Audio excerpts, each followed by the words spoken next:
Hello दोस्तों, I hope you all are well. तो दोस्तों, ये है हमारे बोर्ड एग्ज़ाम की स्पेशल सीरीज़। बेसिकली इस वीडियो को बनाया गया है 20 जून को होने वाले उत्तराखंड बोर्ड के मैथ्स के पेपर के हिसाब से। तो आज हम डिस्कस करेंगे कोऑर्डिनेट ज्योमेट्री, निर्देशांक ज्यामिति के कुछ महत्वपूर्ण क्वेश्चन। और आप ये मान के चलिए कि इस चैप्टर से 5 से 6 मार्क्स का पेपर में ज़रूर आता है।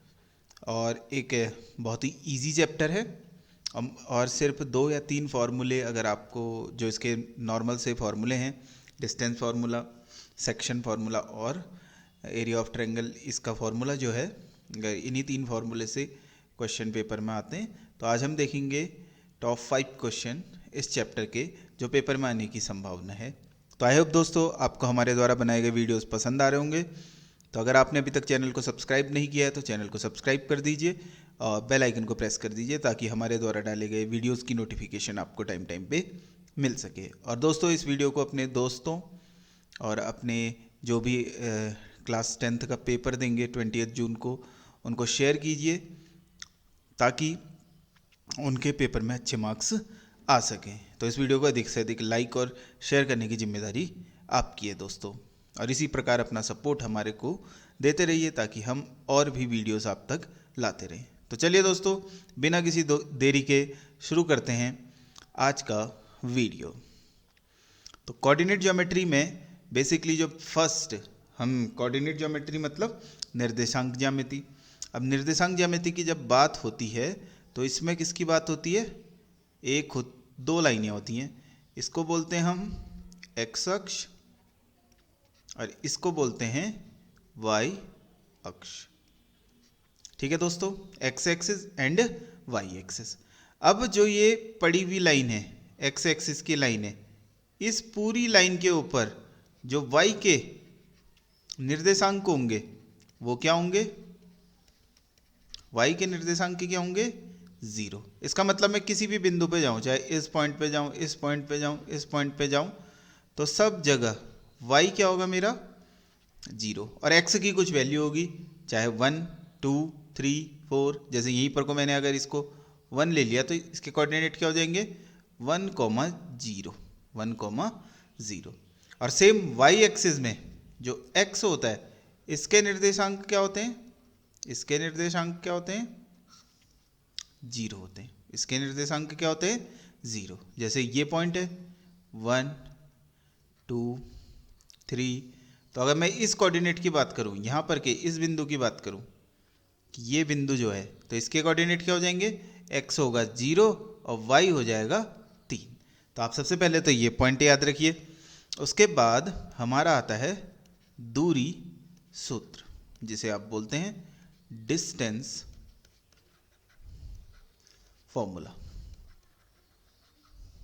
ठीक है दोस्तों, तो डिस्टेंस फॉर्मूले में हमें 2 निर्देशांक दिए होते हैं, 2 पॉइंट हो गए। एक पॉइंट है ए, एक पॉइंट है बी। ए के कोऑर्डिनेट हमें दे रखे हैं x1, y1। बी के कोऑर्डिनेट दे रखे हैं x2, y2। तो हमें डिस्टेंस निकालनी है ए बी। तो अगर हमें दो बिंदुओं के पॉइंट पता है, 2 बिंदुओं के कोऑर्डिनेट पता है, तो हमें पता है कि जब 2 बिंदुओं को मिलाया जाता है तो क्या बनती है? एक रेखा बनती है। एक क्या बनती है? लाइन बनती है। तो हम इस लाइन की डिस्टेंस निकाल सकते हैं। तो फॉर्मूला होता है under root x2 minus x1 का whole square plus y2 minus y1 का होल स्क्वायर। तो ये फॉर्मूला है हमारा डिस्टेंस फॉर्मूला। तो सबसे पहले हम इसी फॉर्मूले के ऊपर क्वेश्चन देखेंगे। तो चलिए रुक करते हैं सीधे क्वेश्चनों की ओर। तो पहला क्वेश्चन है कि x अक्ष पे वह बिंदु ज्ञात कीजिए जो कि 2,-5 और -2,9 से समदूरस्थ है। अब समदूरस्थ का मतलब क्या है कि अगर मैं इसको a मान लूँ और इसको b मान लूँ, और x अक्ष पे वह बिंदु क्या है? p। इसका मतलब जैसे मैंने एक कोऑर्डिनेट बना दिए, 2 कोऑर्डिनेट। मैं अभी सिंपल एक्सिस में ड्रॉ नहीं कर रहा हूँ, मैं सीधे एक लाइन की फॉर्म में ही ड्रॉ कर दे रहा हूँ। तो 2 पॉइंट मैंने बना लिए, ये हो गई ए बी। ए के कोऑर्डिनेट हमें दे रखे हैं क्या है? 2,-5। बी के कोऑर्डिनेट हमें दे रखे हैं -2,9। और हमसे क्या पूछ रहे हैं कि एक ये बिंदु P है और ये किस अक्ष पे है, x अक्ष पे, और x अक्ष पे है तो इसके कोऑर्डिनेट क्या होंगे, x कॉमा, क्योंकि x अक्ष पे y के कोऑर्डिनेट क्या होते हैं, 0 होते हैं। x अक्ष के ऊपर y के कोऑर्डिनेट क्या होते हैं, 0, तो इसके कोऑर्डिनेट क्या हो जाएंगे, x कॉमा 0। तो हमें बिंदु P के निर्देशांक निकालने हैं। अब y का तो निर्देशांक हमें पता ही है, y का तो निर्देशांक हमें पता ही है, हमें सिर्फ किसके निर्देश क्या निकालना है, किसकी वैल्यू निकालनी है, x की, और हमें x पता चल जाएगा तो हमें P के निर्देशांक मिल जाएंगे। और समदूरस्थ मतलब इक्विडिस्टेंस, इसका मतलब क्या हुआ कि A से P तक की दूरी, समदूरस्थ मतलब ये दोनों दूरियां क्या होंगी, बराबर, तो AP बराबर क्या लिख सकते हैं, BP। अब हम डिस्टेंस फॉर्मूला दोनों साइड लगा लेते हैं। तो पहले A के लिए, अब दोस्तों याद रखिएगा जिसका नाम पहले आता है वही क्या बन जाता है, x1 y1, और जिसका नाम बाद में आता है वो क्या बन जाता है, x2 y2। सेम इसी में भी, तो फॉर्मूला में पता है under root x2 minus x1, इसका मतलब x2 क्या होगा अभी, x माइनस 2 का होल स्क्वायर, प्लस y2 कितना हो जाएगा, 0 माइनस, और यहाँ पर को कितना है, -5 का होल स्क्वायर, ये पूरे का होल स्क्वायर। सेम यहाँ पर को भी, तो क्या हो जाएगा b, तो ये बनेगा x1 y1 और ये बनेगा हमारा x2 y2। आप इसे लिख भी सकते हैं ताकि कंफ्यूज ना हो। तो हमारा क्या होता है x2 कितना है हमारा, x, क्योंकि p, माइनस y2 कितना है, -2 का होल स्क्वायर, प्लस y2 कितना है हमारा 0, माइनस y1 कितना है 9। अब क्या कर लेंगे, दोनों पक्षों का क्या कर देंगे, वर्ग करने पर, तो दोनों पक्षों का क्या कर दिया हमने, वर्ग कर दिया। तो वर्ग कर दिया तो वर्गमूल हट जाएगा। अब ये क्या बचा, x माइनस 2 का होल स्क्वायर प्लस -5 और प्लस माइनस और plus, minus into minus plus हो जाएगा, और 5 का स्क्वायर करेंगे तो 25 बराबर, इधर क्या हो जाएगा, x माइनस और माइनस प्लस 2 का होल स्क्वायर, और यहाँ पर को बन जाएगा 9 नम 81, क्योंकि जब भी वर्ग करते हैं तो हमें हमेशा पॉजिटिव नंबर मिलता है। तो अब इसको होल स्क्वायर खोल लेंगे, तो a square plus b square, 2 का स्क्वायर 4, माइनस 2ab, तो 2x इंटू 2 4x प्लस 25 बराबर, यहाँ बन जाएगा x स्क्वायर प्लस 2 का स्क्वायर 4, और ये प्लस 2 दूनी 4x प्लस 81। अब दोस्तों हम इसको लिख लेते हैं x स्क्वायर माइनस 4x, और 25 और 4 29, या फिर 4 और 4 यहाँ तो 0 भी हो जाएंगे। अब इनको भी इस साइड ले आते हैं, minus x square minus 4x और 81 और 4 प्लस, सॉरी इधर आके हो गया ये भी माइनस, तो ये हो जाएगा 85 इक्वल टू 0। तो अब सॉल्व कर लेंगे, तो x square minus x square ये तो हो गए 0, माइनस 4x माइनस 8x, और इन दोनों को सॉल्व करेंगे तो कितना आएगा, -85, और इसको माइनस करेंगे तो 15 में से 9 गया 6 और 7 में से 2 गया 5, तो इक्वल टू 0। तो ये हो जाएगा -8x बराबर 56, तो 8 से कट गया 7 बार, और x बराबर माइनस दूसरी साइड भेज देंगे तो कितना हो जाएगा 7। तो बिंदु P के निर्देशांक जो हमने क्या माने थे, x, 0 थे, तो बिंदु P के निर्देशांक क्या हो जाएंगे, x की जगह -7 और ये 0, तो यही हमारा क्या हो जाएगा आंसर। तो दोस्तों आप ध्यान रखिएगा, अगर पेपर में क्वेश्चन y अक्ष पे बोल दिया तो y अक्ष पे वह बिंदु ज्ञात कीजिए जो कि समदूरस्थ हो इन दोनों, तो फिर हमारे कोऑर्डिनेट क्या हो जाएंगे 0, y, क्योंकि y अक्ष लेगा तो y अक्ष पे x की वैल्यू होती है 0 और x अक्ष पे y की वैल्यू होती है 0। तो ध्यान रखिएगा इस बिंदु को। तो रुक करते हैं अगले क्वेश्चन की ओर, जो कि पेपर में पूछा जाता है बार बार। तो इसने बोला है कि दो बिंदुओं के निर्देशांक दे रखे, इनको जोड़ने वाले रेखाखंड को बिंदु, इनके बीच में एक बिंदु है, वो किस अनुपात में विभाजित करता है। तो दोस्तों इसके लिए हमें देखना पड़ेगा अब एक कौन सा फॉर्मूला, जिसे हम बोलते हैं सेक्शन या फिर विभाजन सूत्र। तो सेक्शन फॉर्मूला हम देखते हैं।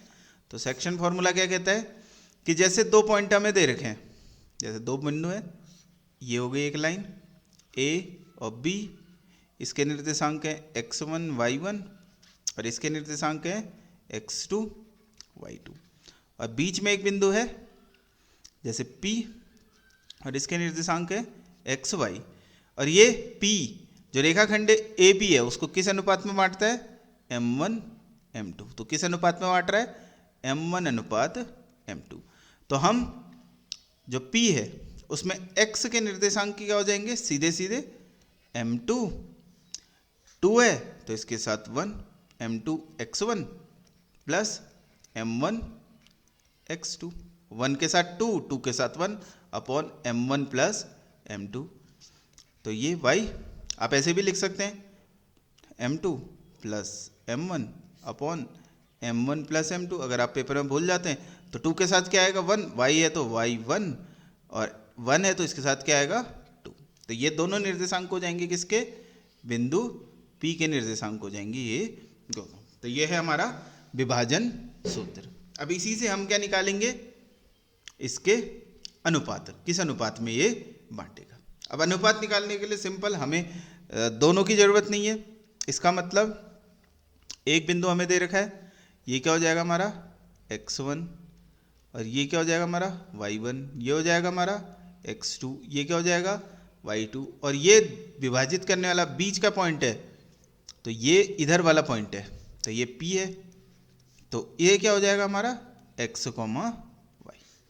और किस अनुपात में बांटता है, m1 अनुपात m2। तो हमें पता है कि x बराबर क्या होता है, m2 x1 m1 x2 upon m1 plus m2। तो आप सबकी वैल्यू रख देते हैं। x की वैल्यू कितनी है -1, x की वैल्यू कितनी है, x की वैल्यू है -1 इक्वल टू m2 तो अपनी जगह, इसकी जगह m1 कितना है हमारा -3 प्लस x1 कितना है -3 और हमारा x2 कितना है 6 अपॉन m1 प्लस m2। अभी दोनों इधर जाएंगे तो नेगेटिव, तो -m1 माइनस m2 और ये कितना हो जाएगा -3m2 प्लस 6m1। अब m1 वाले एक साइड और m2 वाले दूसरी साइड, तो -6m1 इधर जाके क्या हो जाएगा प्लस, इधर से माइनस, -m1 -6m1 और ये -3m2 और ये इधर आके हो जाएगा m2। तो हमारा क्या निकल जाएगा -7m1 बराबर -2m2, क्योंकि 3 में से एक तो साइन हमेशा बड़े का आता है और सेम साइन हमेशा ऐड होते हैं, तो माइनस से माइनस कैंसिल, तो m1 अपॉन m2। तो m2 इधर आ गया तो 2 तो इधर ही रहा और m1 के साथ 7 था तो कहाँ चले जाएगा दूसरी ओर। तो रेशियो क्या हो जाएगा हमारा, अनुपात क्या हो जाएगा, m1 रेशियो m2 बराबर 2:7। यही हमारा क्या हो जाएगा, यही हमारा क्या होगा आंसर होगा। तो इस तरीके से हम, अगर हमें विभाजन सूत्र से अगर हमें दो बिंदुओं के निर्देशांक और मध्य बिंदु के निर्देशांक दे रखे हैं तो हम क्या निकाल सकते हैं, हम अनुपात भी निकाल सकते हैं। अब दोस्तों यहाँ पर को आपको जो क्वेश्चन है, यहाँ पर को ऐसा भी दे सकता था कि x की वैल्यू ज्ञात कीजिए और यहाँ पर को दे देता है x, 3। तो अगर ऐसा कोई क्वेश्चन होता, x का मान भी ज्ञात करो और रेशियो भी ज्ञात करो, तो सबसे पहले हम क्या निकाल लेते, जो हमारा y वाला फॉर्मूला है, या फिर हमें ऐसा दिया होता कि 3, y दिया होता, y का मान ज्ञात करो, तो हम पहले क्या निकाल लेते अनुपात, क्योंकि हमें x की वैल्यू पता है तो हम x में मान रख के अनुपात निकाल लेते और फिर दोबारा से विभाजन सूत्र किसके लिए लगा देते, y के लिए, क्योंकि अनुपात तो हमें पता चल जाता। अब जहाँ भी m1 दिख रहा है वहाँ 2 रख दो, जहाँ भी m2 दिख रहा है वहाँ 7 रख दो। ठीक है दोस्तों, तो इस तरीके से इस क्वेश्चन को आप सॉल्व कर सकते हैं। पेपर में घुमाने के लिए क्वेश्चन आपको इस तरीके से भी दे सकता है, और ये क्वेश्चन आएगा तो 3 मार्क्स में आ जाएगा।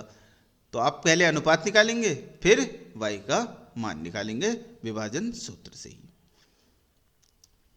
और अब ये अगला फॉर्मूला तो बिंदु ए के निर्देशांक ज्ञात कीजिए यदि ए बी वृत्त का व्यास है और जिसका केंद्र हमें दिया है तथा बी के निर्देशांक दिए तो हमें ए के निर्देशांक, तो ए के निर्देशांक निकालने। तो एक वृत्त है हमारे पास जिसका व्यास हमें दे रखा है ए बी, अब इसका केंद्र हमें दिया है ओ, इसका एक केंद्र है, वृत्त का एक केंद्र है ओ, इसके निर्देशांक हमें दे रखे हैं 2, -3। ए के निर्देशांक हमें निकालने x, y मान लेते हैं और इसके हमें दे रखे हैं 1, 4। तो ये दोनों क्या होंगी इसकी, ओ ए बराबर क्या होगी ओ बी बराबर क्या होगी r। तो ये क्या हो गई वृत्त की त्रिज्या। इसका मतलब अगर मैं ओ ए अनुपात ओ बी करूं तो क्या होगा r अनुपात r। इसका मतलब क्या होगा ये 1:1। इसका मतलब हमें क्या दे रखा है m1 अनुपात m2 कितना दे रखा है 1:1 दिया है। अब हमें इसके निर्देशांक निकालने हैं, हमें केंद्र मध्य बीच में जो पॉइंट है उसके निर्देशांक दे रखे हैं, तो हम सेक्शन फॉर्मूला लगा देते हैं।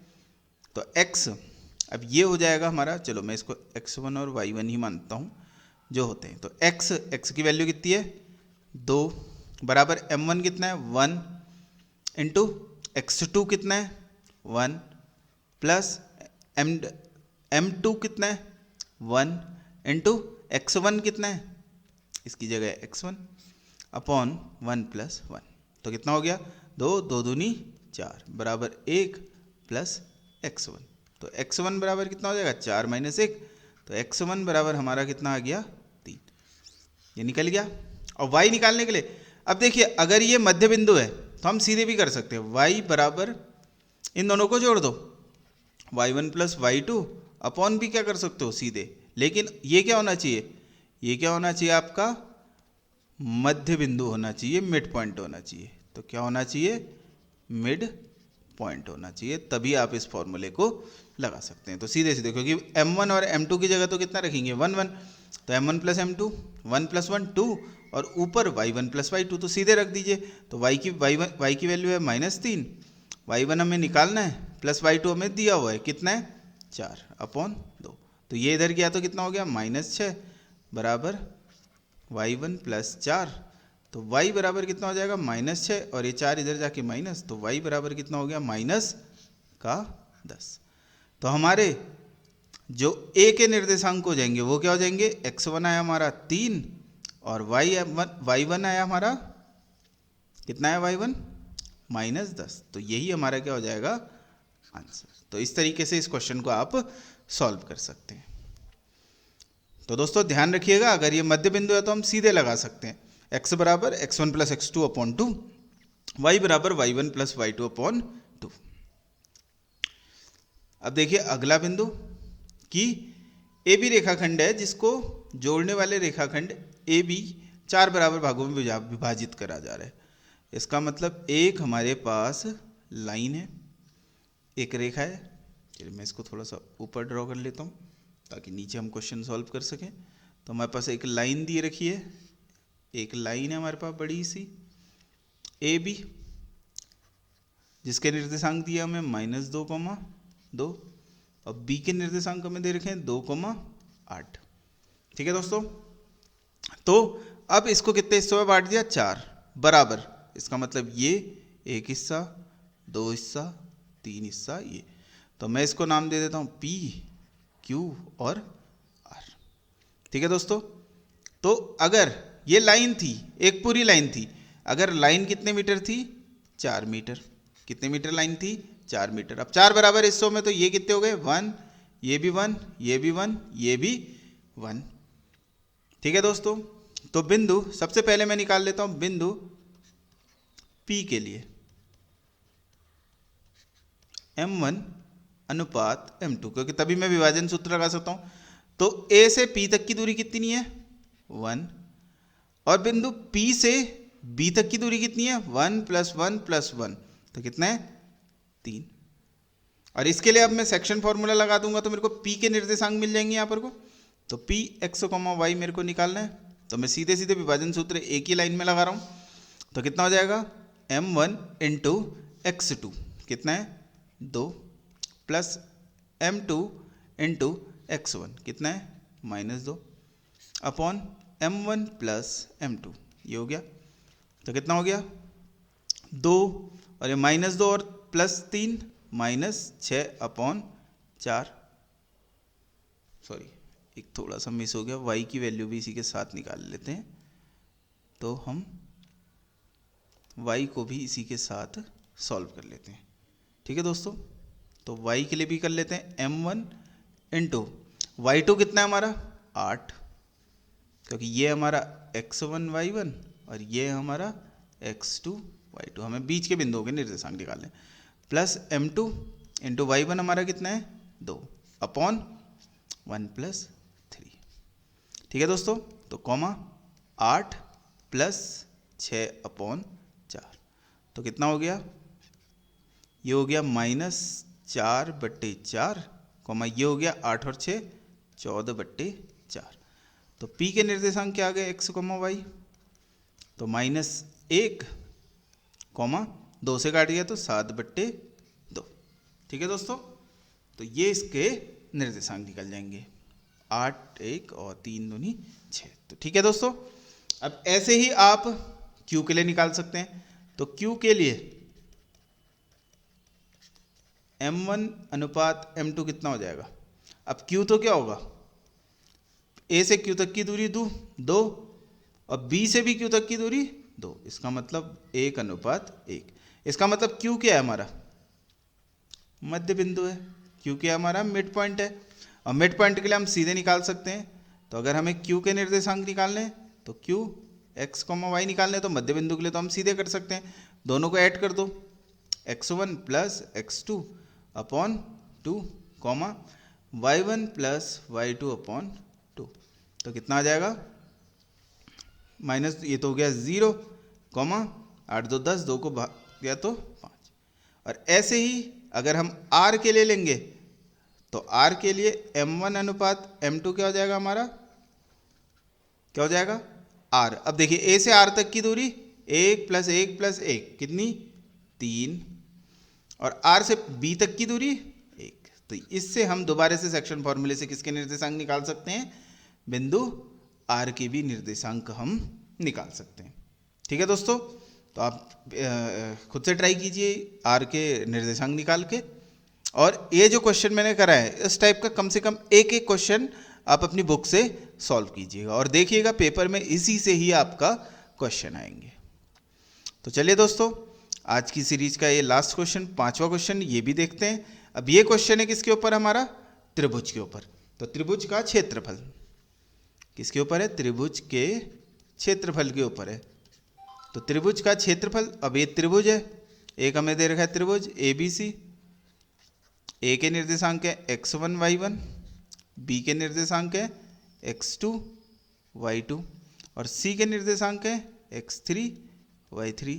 तो त्रिभुज के क्षेत्रफल का डायरेक्ट फॉर्मूला होता है क्या, 1/2 अंडर x1, अब 1 है तो y2 माइनस y3, ऐसे ही जाइए, प्लस x2 इंटू 2 है तो 2 के बाद क्या आता है, या आप ये ध्यान रखिए 1 2 3, 1 लिया तो 2 3, 2 लिया तो 3 1 और 3 लिया तो 1 2। तो इस तरीके से इसको करेंगे। तो x2 equal to x2 into y3 minus y1 और लास्ट में प्लस x3, तो 3 है तो y1 माइनस y2। ये फॉर्मूला हम लगाएंगे त्रिभुज के क्षेत्रफल में। और एक चीज़ याद रखिए, अगर तीन बिंदु हमें सिद्ध करने क्या है, संरेखीय, 3 बिंदुओं को क्या करना है, संरेखीय दर्शाना है, दिखाना है। इसको बोलते हैं कोलीनियर। तो अगर हमें दिखाने हैं कोलीनियर पॉइंट दिखाने, तो कोलीनियर अगर हमें दिखाने तो एरिया ऑफ ट्रायंगल क्या हो जाएगा हमारा 0। तो हम इसकी जगह क्या रख देंगे 0। और अगर सिद्ध करना है कि 3 बिंदु हमारे संरेखीय हैं तो त्रिभुज का क्षेत्रफल हमारा कितना आना चाहिए, इसको सॉल्व करके कितना आना चाहिए 0। अगर त्रिभुज का क्षेत्रफल 0 हो जाएगा तो तीनों बिंदु क्या हो जाएंगे संरेखीय हो जाएंगे, क्योंकि त्रिभुज के लिए, त्रिभुज बनाने के लिए दो संरेखीय बिंदु तो चलेंगे, लेकिन तीसरा असंरेखीय होना जरूरी होता है। तो एक क्वेश्चन है ये भी पूछा जाता है, तो ये भी ध्यान रखिएगा संरेखीय के ऊपर। तो चलिए क्वेश्चन रुक करते हैं क्वेश्चन की ओर। तो हमें त्रिभुज के 3 शीर्ष बिंदु दे रखे हैं, तो ये एक त्रिभुज बना लेते हैं। तो ये एक हमारा त्रिभुज हो गया ए, जिसके हो गए 0,-1, बी जिसके हो गए 2,1 और सी जिसके हो गए 0,3।